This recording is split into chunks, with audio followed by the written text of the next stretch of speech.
Molt bones, com estem? Avui un altre vídeo a Psicocàpsules emocional.rec. Avui m'agradaria parlar-vos de la ment sàvia, que és una habilitat que la col·locaríem dintre de les habilitats de consciència. Aquesta habilitat, la ment sàvia, s'origina de la teràpia dialecticoconductual de la Marsha Linehan i és producte d'una teoria que és la teoria dels tres estats mentals, que el que ve a explicar és que les persones tenim tres maneres de funcionar. Una és amb la ment emocional, una és amb la ment racional i l'altra és la integració d'aquestes dues, que és la ment sàvia. Segurament moltes vegades hem tingut la sensació de que la nostra ment és inestable o que moltes vegades hi ha una dicotomia constant entre el que jo vull i el que hauria de fer, no? El que toca fer.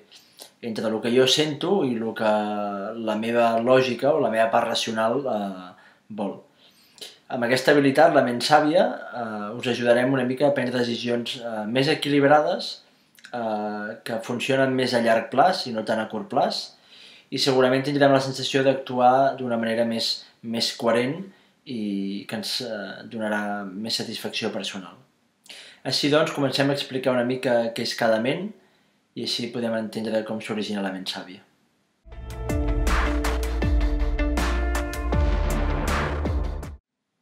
La imatge que hem vist és l'esquema de les ments i hem pogut veure com hi ha la ment racional i la ment emocional i com la síntesi d'aquestes dues ens pot generar la ment sàvia. És important també que entengueu que no hi ha una ment bona ni una ment que sigui dolenta. Parlem de saber utilitzar les ments d'una forma correcta i que siguin eficaces i útils per nosaltres. L'altra cosa important amb el tema de la ment sàvia és que l'objectiu principal és que tinguem molta més consciència i molt més control de les nostres ments i que no siguin elles les que tinguin el control de les nostres vides. Així doncs, comencem a intentar entendre i explicar-vos què és la ment emocional.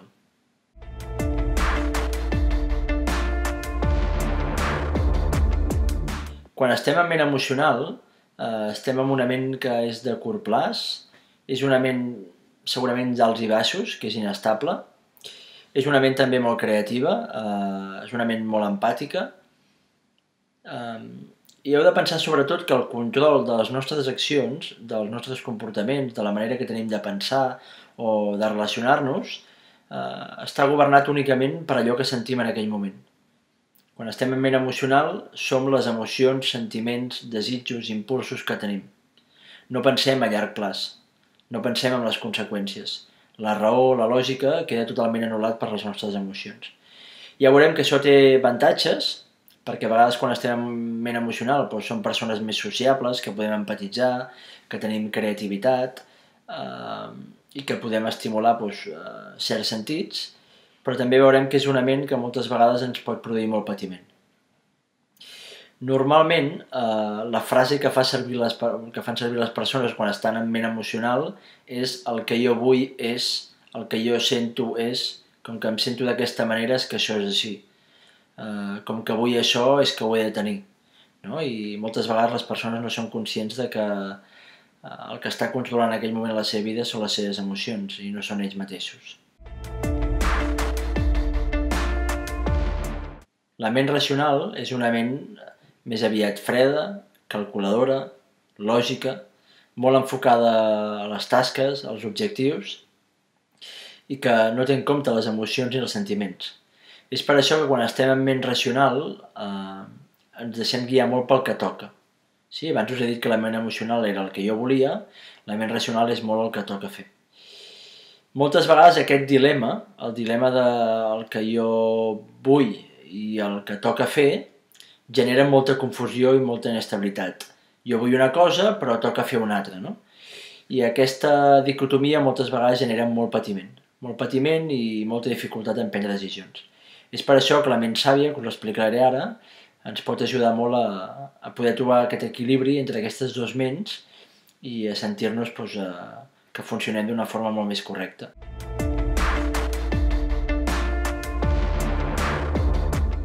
Molt bé, hem vist el que és la ment emocional, aquesta part del que jo vull, el que jo sento, aquest curt plaç, aquesta impulsivitat, i hem vist la part racional, que és aquest ser pragmàtic, seguir uns passos, una lògica.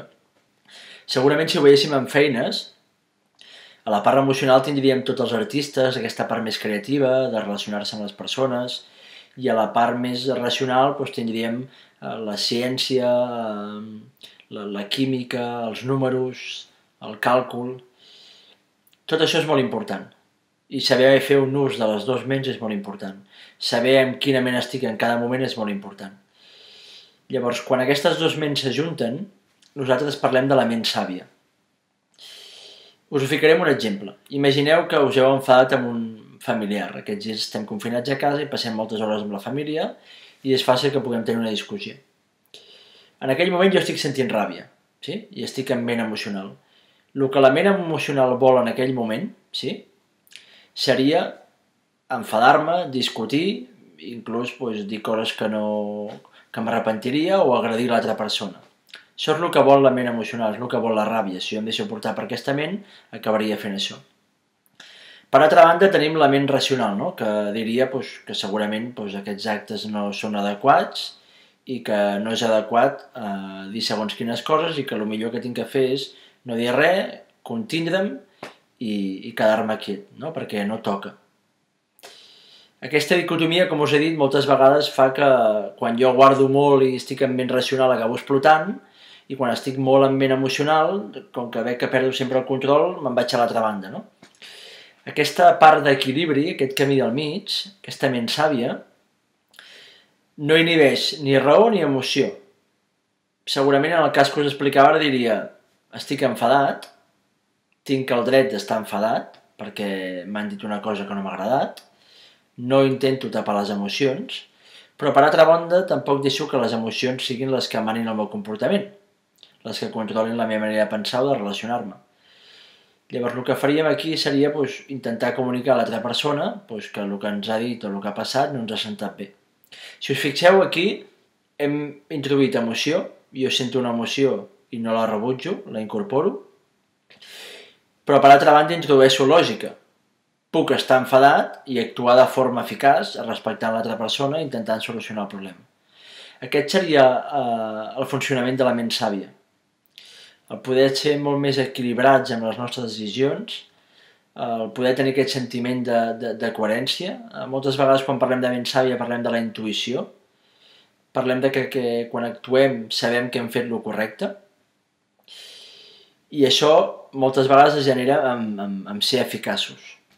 Imagineu-vos també una situació en la qual teniu molt desig d'alguna cosa, però per altra banda penseu que no toca fer-ho. La ment sàvia ens ajuda a pensar en una frase que és molt útil, que és què em convé a mi.